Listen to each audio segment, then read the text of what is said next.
दिखाई दे रहा है स्क्रीन पे? Hello. Yes sir. Good morning all of you. Doctor SP Singh college of teacher education में आप सब लोगों का एक बार फिर से स्वागत है। आज का हमारा टॉपिक है थैंक यू।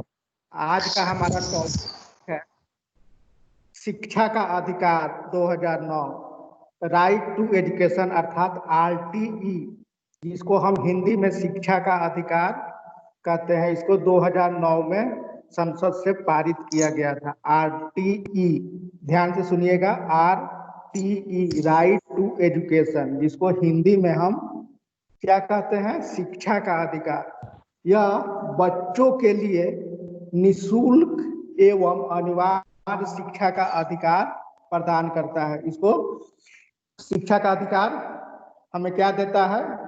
बच्चों को शिक्षा का अधिकार, चाहे वह लड़का हो या लड़की हो, 6 से 14 वर्ष आयु वर्ग के सभी बच्चों के लिए यह निःशुल्क एवं अनिवार्य शिक्षा से संबंधित है। अर्थात जो भी भारत वर्ष के निवासी हैं, उनकी आयु 6 से 14 वर्ष के भीतर है, उनको अनिवार्य रूप से क्या किया जाएगा? शिक्षा, निःशुल्क एवं अनिवार्य शिक्षा उपलब्ध कराई जाएगी।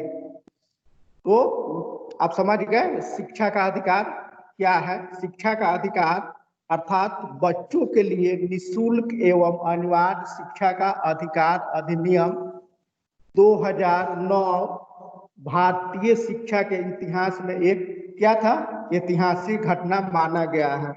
क्या माना गया है? क्योंकि हम जानते हैं भारत एक क्या है? विकासशील देश है, और यहाँ पर बहुत से बच्चे, अभिभावक जो होते हैं, अपने बच्चों को शिक्षा देने में अपने आप को असमर्थ महसूस करते हैं, जिसके चलते भारत सरकार ने 2009 में एक अधिनियम संविधान से पास कराया, जिसमें यह प्रस्ताव पारित किया गया कि जितने भी भारत के निवासी हैं, जिनकी आयु 6 से 14 वर्ष है, उसको अनिवार्य रूप से निःशुल्क शिक्षा का दिया जाएगा।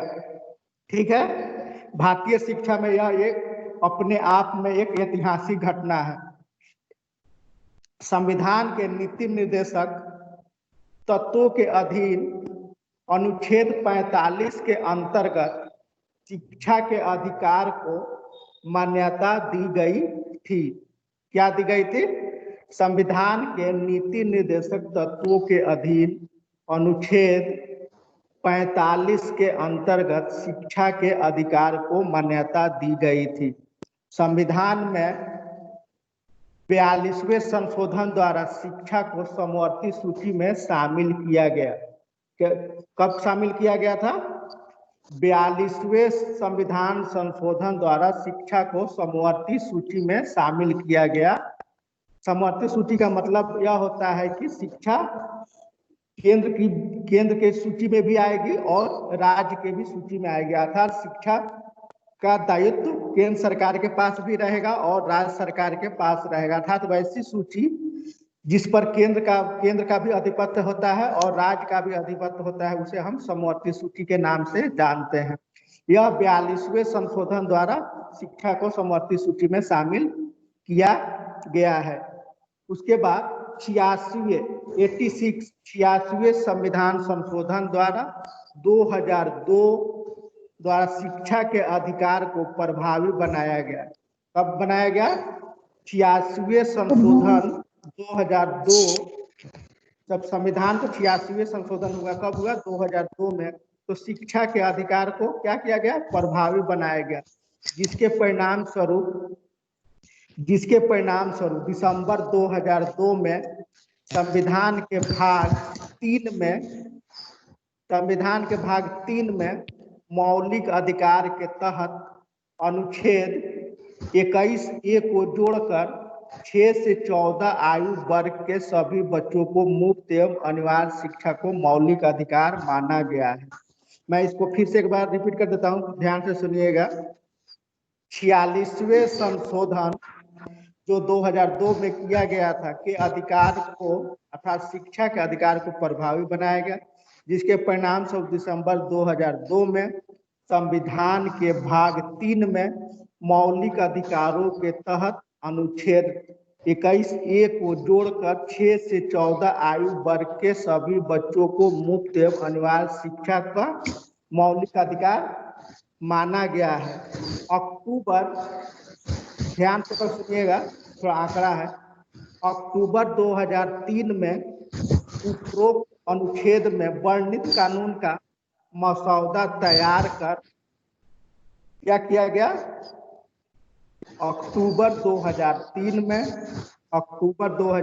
में उपरोक्त अनुच्छेद, जो अनुच्छेद बनाया गया था, उसमें वर्णित कानून को मसौदा तैयार कर उसको वेबसाइट पर डालकर आम लोगों से इस पर राय मांगी गई थी। क्या की गई थी? जो मसौदा तैयार किया गया था, उससे अनुच्छेद में जो वर्णित कानून का मसौदा तैयार किया गया था, उसको वेबसाइट पर डालकर आम लोगों से इस पर राय मांगी गई और इसी राय एवं प्राप्त सुझावों के मद्देनजर मुफ्त एवं अनिवार्य शिक्षा का संशोधित प्रारूप 2004 में बनकर तैयार हुआ। कब बनकर तैयार हुआ? 2004 में बनकर तैयार हुआ। पुनः वर्ष 2005 में केंद्रीय शिक्षा सलाहकार परिषद की समिति ने विधेयक का एक और प्रारूप तैयार कर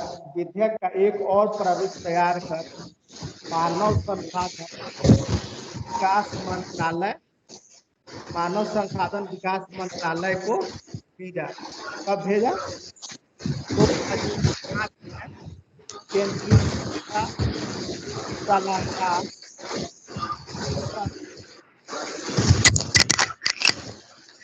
विधेयक को और एक प्रारूप तैयार कर शिक्षा मंत्रालय अर्थात मानव संसाधन विकास मंत्रालय के पास भेजा। वित्त समिति और योजना आयोग ने आवश्यक कोष के अभाव में वित्त समिति और योजना आयोग ने आवश्यक कोष के अभाव में इसे 14 जुलाई 2006 को इसे नामंजूर कर दिया। क्या कर दिया? जो मसौदा तैयार किया गया था उसको 14 जुलाई 2006 को क्या कर दिया गया? नामंजूर कर दिया गया। उसके बाद जब नामंजूर कर दिया गया तब फिर एक नया मॉडल और नया विधेयक तैयार कर आवश्यक इंतजाम करने के लिए राज्य सरकारों के पास भेजा गया। आवश्यक विचार विमर्श करके एक राज्य सरकारों के पास भेजा गया। उसके पश्चात केंद्रीय कैबिनेट द्वारा इसे यह विधेयक अर्थात शिक्षा का अधिकार जो कानून बना, जो अधिनियम बना, उसको केंद्रीय मंत्रिमंडल द्वारा 2 जुलाई 2009 को क्या कर दिया गया? स्वीकृत किया गया। केंद्रीय मंत्रिमंडल द्वारा कब इसको स्वीकृत किया गया? 9 को इसे केंद्रीय कैबिनेट द्वारा मंजूर किया गया, स्वीकृत किया गया। उसके बाद राज्यसभा द्वारा इस विधेयक को जब केंद्रीय कैबिनेट द्वारा इसको स्वीकृत कर लिया गया तो उसके बाद राज्यसभा द्वारा इसको 20 जुलाई 2009 को राज्यसभा से पास करा लिया गया। कब पास कराया गया? राज्यसभा से 20 जुलाई 2009 को इसे राज्यसभा से पास करा लिया गया था। राज्यसभा ने इसे 20 जुलाई 2009 को मंजूरी दे दी। इसके पश्चात राज्यसभा की मंजूरी के पश्चात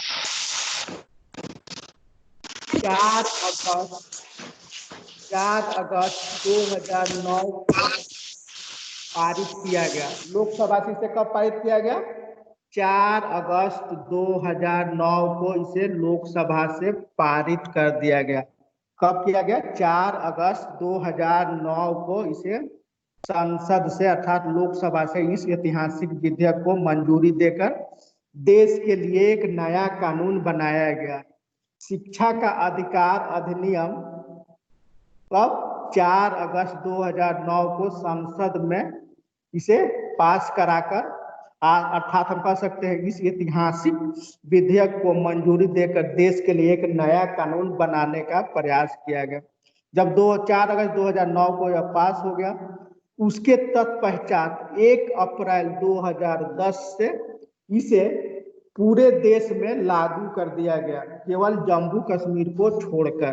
कब इसको लागू किया गया पूरे देश में? 1 अप्रैल 2010 से शिक्षा के अधिकार को पूरे देश में लागू कर दिया गया, केवल जम्मू कश्मीर को छोड़कर। कब इसे लागू किया गया? 1 अप्रैल 2010 को इसे पूरे देश में लागू कर दिया गया, केवल जम्मू कश्मीर को छोड़कर। अब तो कुल मिलाकर हम यह कह सकते हैं कि शिक्षा का अधिकार कानून जो है भारतीय शिक्षा के इतिहास में एक मील का पत्थर साबित हुआ। इसीलिए इस विधेयक को एक ऐतिहासिक विधेयक कहा जाता है, क्योंकि शिक्षा एक ऐसा शस्त्र होता है मनुष्यों के पास जिससे वह अपने लक्ष्य को प्राप्त करने की कोशिश करता है।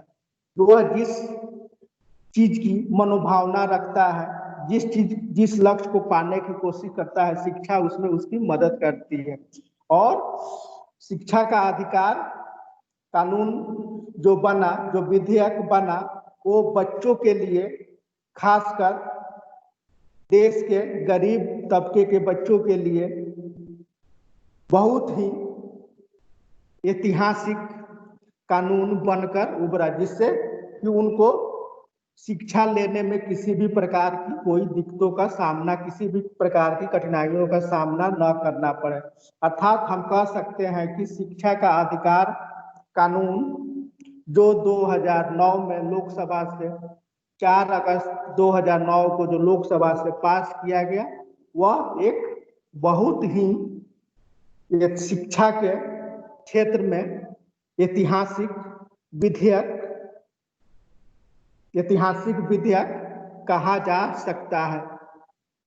इसमें ध्यान देने वाली ये बात है, 6 से 14 आयु वर्ग के बच्चों की बात होती है, उसमें लड़का और लड़की दोनों के लिए बात की जाती है, न कि केवल लड़कों के लिए। 6 से 14 आयु वर्ग के मतलब लड़का और लड़की दोनों के लिए एक कानून बनाया गया है। अब मैं आता हूं, ध्यानपूर्वक सुनिएगा। शिक्षा का अधिकार अधिनियम जो बना, उसमें प्रमुख रूप से कौन कौन से प्रावधान किए गए हैं, तो इसको ध्यानपूर्वक सुनिएगा। इसमें कौन कौन से प्रावधान किए गए हैं? ऐसे तो बहुत सारे प्रावधान किए गए हैं, फिर भी मैं उसमें से मुख्य प्रावधानों को आपको बताऊंगा, जो ध्यानपूर्वक आप सुनिएगा और उसको अपने कॉपी पे राइट डाउन कर लीजिएगा, अर्थात उसको इम्पोर्टेंट टॉपिक को अपने नोटबुक में लिखने की कोशिश कीजिएगा। पहला है, प्राथमिक शिक्षा पूरी होने तक समीपवर्ती प्राथमिक शिक्षा पूरी होने तक समीपवर्ती विद्यालय में बच्चों को निःशुल्क एवं अनिवार्य शिक्षा प्राप्त करने का अधिकार है।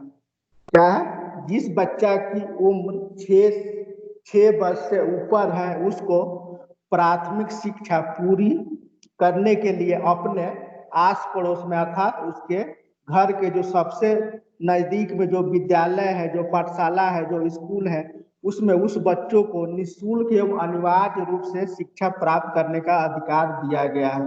अर्थात वो अपने आस पड़ोस के सबसे नजदीक जो स्कूल है उसमें वह प्राथमिक शिक्षा ग्रहण कर सकता है। इससे उसको किसी भी सूरत में वंचित नहीं किया जा सकता है। यह प्रावधान किया गया। पहला प्रावधान क्या है? प्राथमिक शिक्षा पूरी होने तक समीपवर्ती अर्थात नजदीक विद्यालय में बच्चों को निःशुल्क एवं अनिवार्य शिक्षा प्राप्त करने का अधिकार दिया गया है। दूसरा, यह अधिनियम नामांकन रहित बच्चों को उनकी आयु कक्षा में नामांकन का प्रावधान करता है। क्या करता है? यह अधिनियम नामांकन रहित मतलब जो बच्चे नामांकन से वंचित हो जाते हैं, जिनका कहीं भी किसी भी विद्यालय में नामांकन नहीं हो पाता है, वैसे बच्चों को उनकी आयु के अनुसार उचित कक्षा में नामांकन का प्रावधान इस विधेयक में किया गया है। अर्थात उनके आयु के अनुसार उचित कक्षा में उनको नामांकन का प्रावधान यह विधेयक करता है।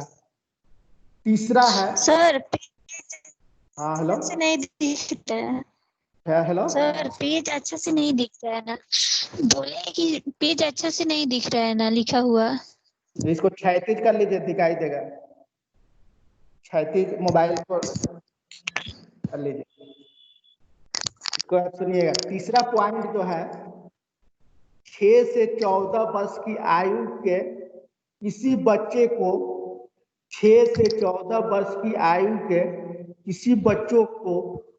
किसी बच्चे को पड़ोस के स्कूल में आरंभिक शिक्षा पूरी होने तक मुफ्त एवं अनिवार्य शिक्षा का अधिकार होगा। क्या होगा? 6 से 14 वर्ष आयु के किसी बच्चे को क्या होगा? पड़ोस के स्कूल में आरंभिक शिक्षा पूरी होने तक मुफ्त एवं अनिवार्य शिक्षा का उनको अधिकार दिया गया है। क्या दिया गया है? अधिकार दिया गया है। 6 से 14 वर्ष की उम्र के किसी बच्चे को पड़ोस के स्कूल में आरंभिक शिक्षा पूरी होने तक मुफ्त एवं अनिवार्य शिक्षा देने का प्रावधान किया गया। अर्थात किसी भी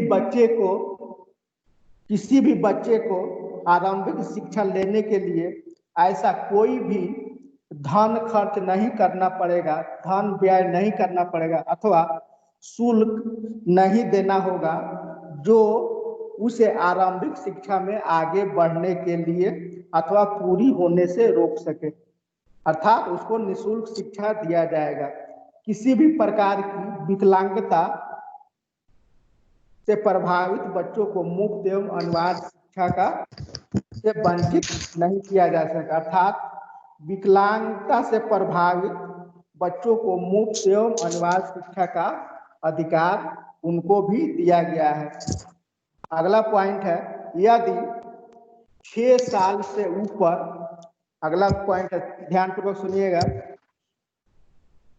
यदि 6 साल से ऊपर के किसी बच्चे ने स्कूल में दाखिला नहीं लिया है, अर्थात 6 साल के किसी बच्चे ने स्कूल में दाखिला नहीं लिया है या अपनी आरंभिक शिक्षा पूरी नहीं कर पाया है, तो उसे उसकी उम्र के अनुरूप कक्षा में दाखिला मिलेगा। क्या मिलेगा?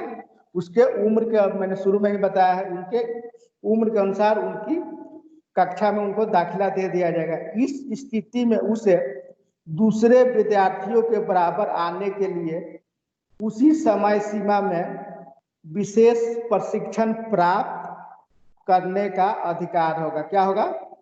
उसे, अगर उन्होंने 6 वर्ष की उम्र में एडमिशन नहीं लिया है और वह पिछड़ते जा रहा है, तो उसकी उम्र के अनुरूप उसे कक्षा में दाखिला तो मिलेगा ही। इस स्थिति में उसे दूसरे विद्यार्थियों के बराबर आने के लिए उसी समय सीमा जो निर्धारित हो में विशेष प्रशिक्षण प्राप्त करने का अधिकार होगा।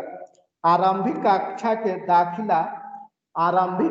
के दाखिला को 14 वर्ष के बाद भी तब तक मुफ्त शिक्षा मिलेगी जब तक उनकी आरंभिक शिक्षा पूरी नहीं हो जाती है। आरंभिक कक्षा के लिए दाखिला बच्चों को 14 वर्ष के बाद भी तब तक मुफ्त शिक्षा मिलेगी जब तक उसकी आरंभिक शिक्षा पूरी नहीं हो जाती है। अब मैं अगला बिंदु पर आता हूं, अगला टॉपिक पर आता हूं। इस कानून के प्रावधानों को लागू करने हेतु धन मुहैया कराने की जिम्मेदारी केंद्र और राज्य सरकार दोनों की होगी। मैं शुरू में ही बताया है, शिक्षा को जो समवर्ती सूची में शामिल किया गया है, इसलिए शामिल किया गया क्योंकि शिक्षा दोनों अर्थात केंद्र और राज्य दोनों सरकारों की जिम्मेवारी होगी। इसलिए इस कानून के प्रावधानों को लागू करने के लिए जितना भी धन मुहैया कराने की जिम्मेवारी होगी, उसमें केंद्र सरकार और राज्य सरकार दोनों की भागीदारी होगी। कोई भी सरकार अपनी जिम्मेदारी से नहीं बच सकता। अर्थात कहने का तात्पर्य यह है कि न केंद्र सरकार अपनी जिम्मेदारी से बच सकता है और न राज्य सरकार अपनी जिम्मेदारी से बच सकता है।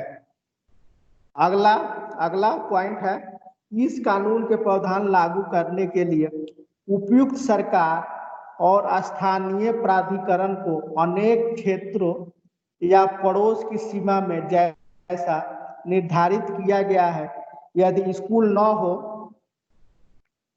तो इस कानून के लागू होने के 3 वर्षों के भीतर स्कूल की स्थापना करनी होगी। क्या करनी होगी? जब से आरटी लागू हुआ था, शिक्षा का अधिकार लागू होने के बाद इस कानून में यह प्रावधान किया गया है कि उपयुक्त सरकार और स्थानीय स्तर पर जो स्थानीय इकाई होती है, अर्थात स्थानीय प्राधिकरण को उनके क्षेत्रों या पड़ोस की सीमा में जैसा निर्धारित किया गया है, यदि स्कूल न हो तो इस कानून के लागू होने के 3 वर्षों के भीतर स्कूल की स्थापना करना अनिवार्य होगा। अर्थात जहाँ पे स्कूल नहीं है वहां पे क्या करना होगा? 3 वर्ष के भीतर वहां पर स्कूल बनवाना होगा।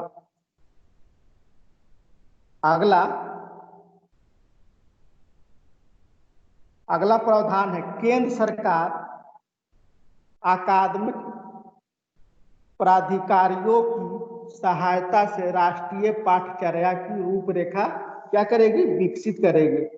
केंद्र सरकार है जो क्या करेगी? जो शिक्षा से रिलेटेड जो पदाधिकारी हैं उनकी सहायता से राष्ट्रीय स्तर पर पाठ्यक्रम की रूपरेखा को क्या करेगी? विकसित करेगी।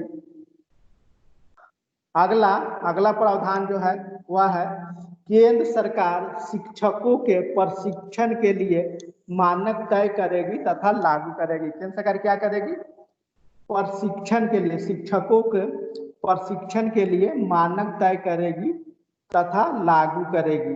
यह केंद्र सरकार की जिम्मेदारी होगी कि शिक्षकों को किस प्रकार, किस मानक पर शिक्षकों को ट्रेनिंग देना है, अर्थात किस मानक के अनुसार उनको प्रशिक्षण देना है। यह जिम्मेदारी कौन तय करेगा? केंद्र सरकार तय करेगी। उसके बाद जो प्रावधान किया गया है, अगला प्रावधान है, केंद्र सरकार शिक्षा में नवाचारों अर्थात नवीन तकनीकों, शोधों, योजनाओं और क्षमता का निर्माण को बढ़ावा देने के लिए राज्य सरकारों को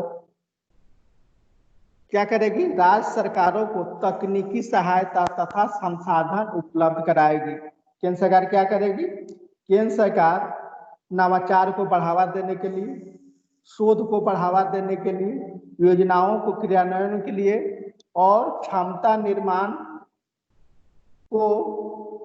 निर्माण में बढ़ोतरी अर्थात उसको बढ़ावा देने के लिए राज्य सरकारों को तकनीकी सहायता तथा संसाधन उपलब्ध कराएगी।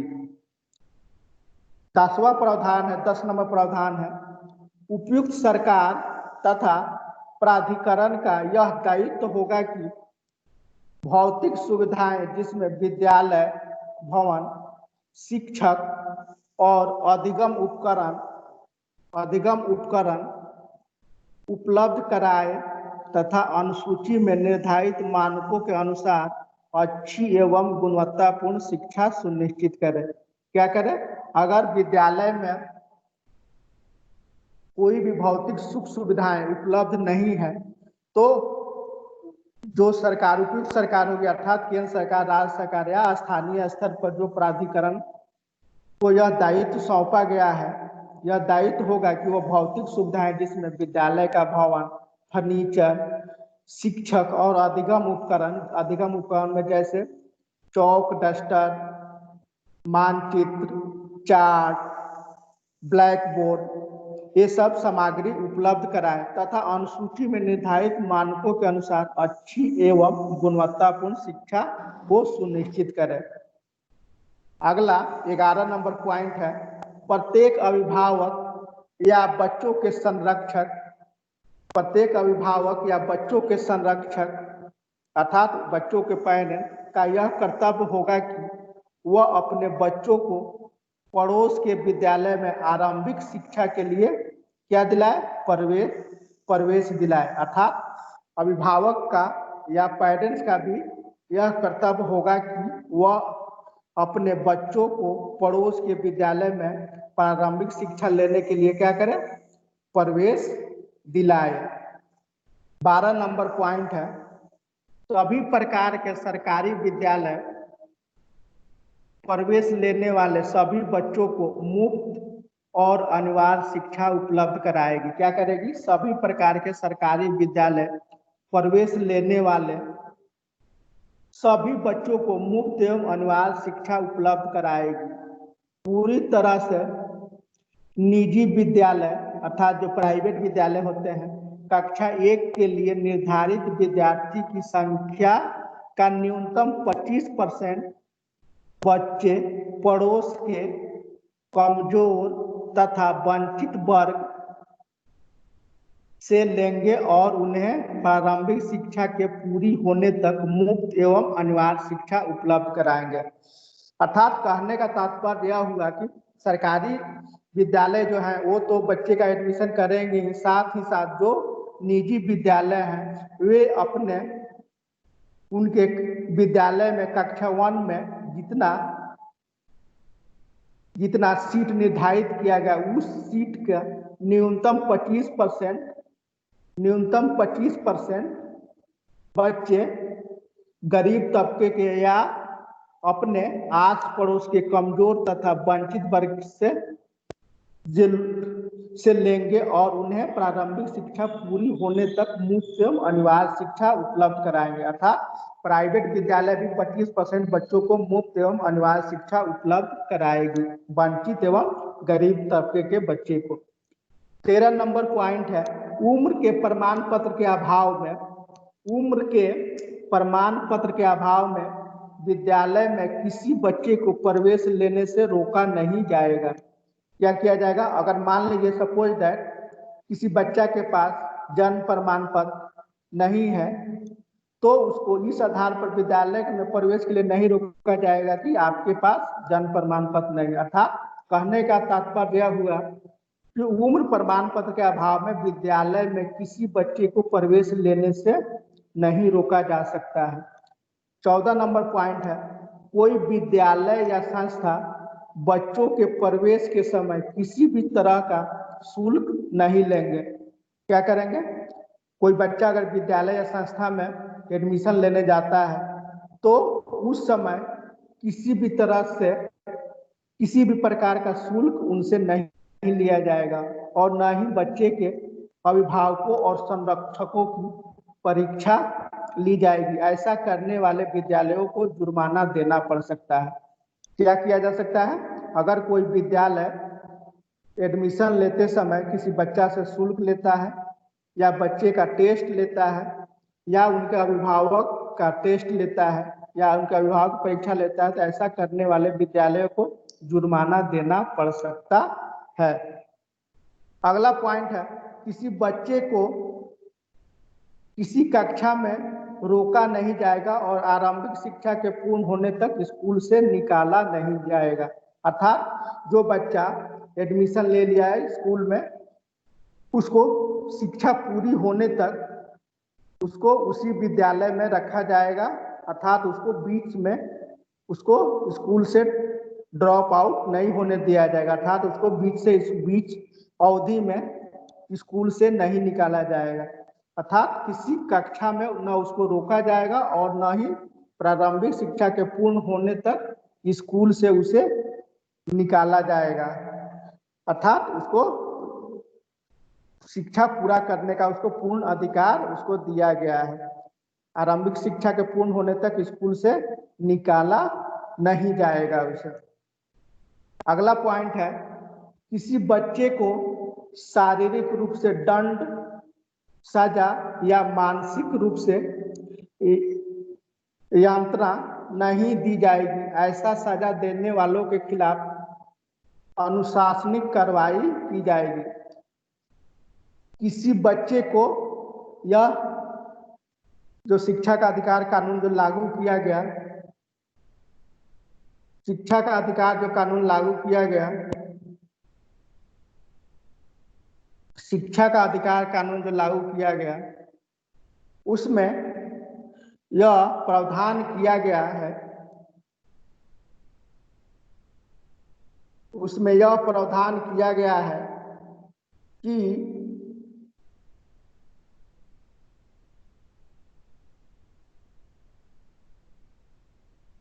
उसमें यह प्रावधान किया गया है कि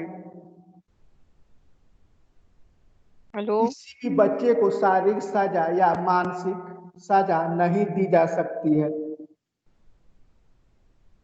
ऐसा सजा देने वाले शिक्षकों पर या विद्यालय प्रबंधक पर कड़ी से कड़ी कार्रवाई की जा सकती है।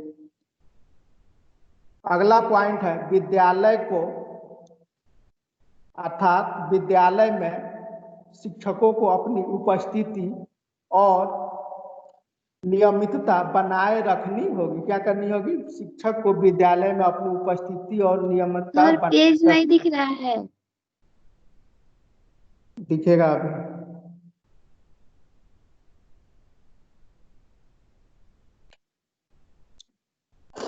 शिक्षक को विद्यालय में अपनी उपस्थिति और नियमितता बनाए रखनी होगी और पूरी पाठ्यचर्या को निर्धारित समय में पूरा करना होगा। क्या करना होगा? जो सिलेबस जो निर्धारित किया गया है उसको नियत समय में पूरा करना होगा और शिक्षकों को अपनी उपस्थिति और नियमितता बनाए रखनी होगी। क्या करना होगा? आरटीओ जो कानून जो लागू किया गया ना, तो हम किसी बच्चे को शारीरिक रूप से दंड दे सकते हैं, न मानसिक यातना दे सकते हैं।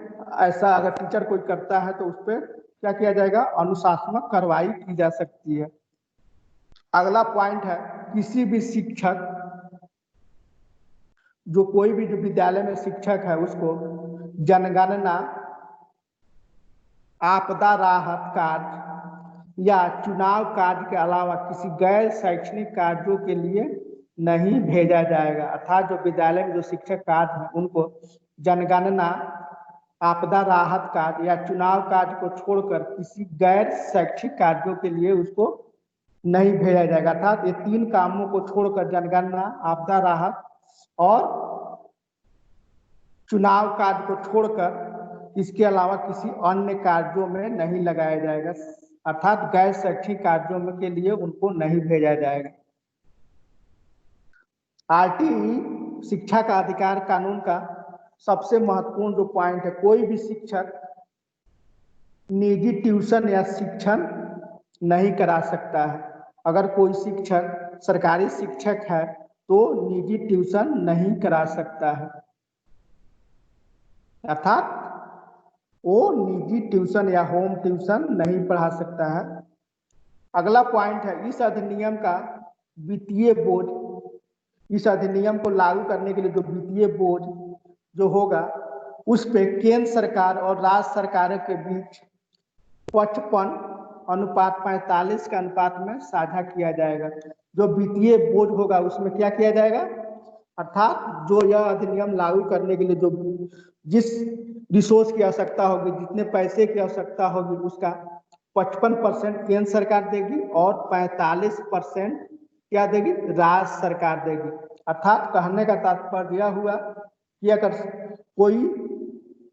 कोई खर्च अर्थात आता है, कोई विधेयक लागू करने में या कोई रिसोर्स, कोई विद्यालय बनाने में कोई खर्च आता है, सपोज दैट मान लीजिए अगर 100 रुपया खर्च आता है तो उसका 55 रुपया केंद्र सरकार देगी और 45 रुपया राज्य सरकार देगी। अर्थात 45, 55 और 45 का रेशियो रखा गया है किसी भी खर्च वित्तीय बोझ को वहन करने के लिए। इस अधिनियम का वित्तीय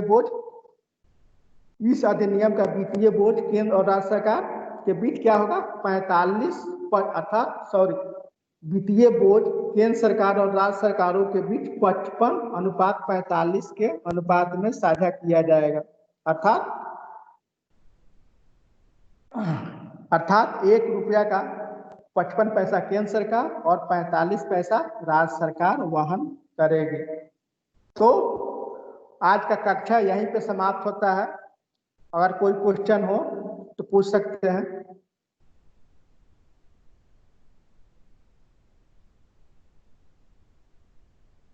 हेलो, यस सर। कोई क्वेश्चन? आरटीई से रिलेटेड कोई question?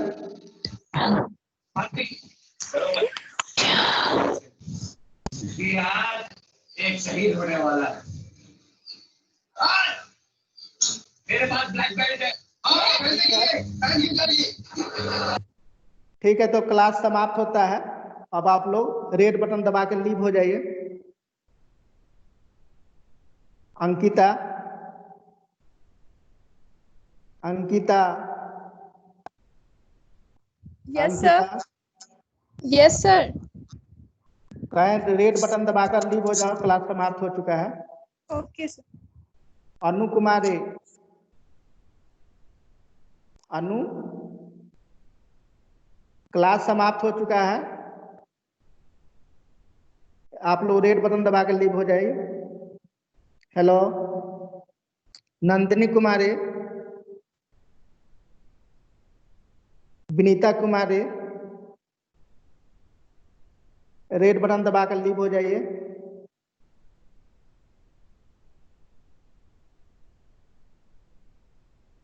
Vinita Kumari, hello, Vinita Kumari, Nandini Kumari, hello, Nandini Kumari, hello, Nandini Kumari, hello, hello, Nandini, hello, Nandini, hello, hello, hello,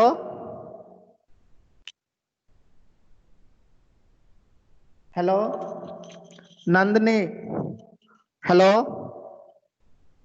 hello, hello, hello, Nandini.